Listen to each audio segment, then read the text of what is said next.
Hey guys, in this video we're going to talk about how you can fix Fortnite crashes on PC. But before we begin, don't forget to hit the subscribe button. Alright, so let's get started. First of all, open the Fortnite game's download location. Simply go to the folder where your game is installed. Usually it's in the C drive, but it may be different if you change the installation directory. Now open the Fortnite folder, then access Fortnite game, binaries, Win64, and then make sure you are in the Easy Anti-Cheat Camu folder.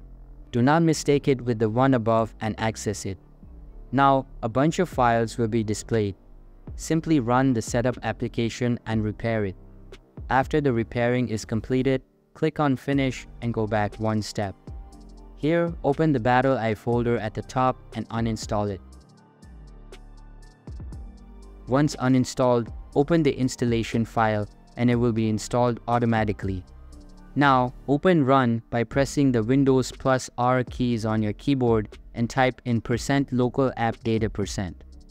Give it a go and inside this folder, locate Fortnite game folder, go to Saved and then Logs. Inside this folder, all of the crash reports will be present. Simply delete them all permanently. Then go to the crashes folder above and delete all of the folders present inside it. Now try running the game and your problem will be solved. That's how you can fix Fortnite crashes on PC. So that's all for today's video. Hope you liked the video. Thanks.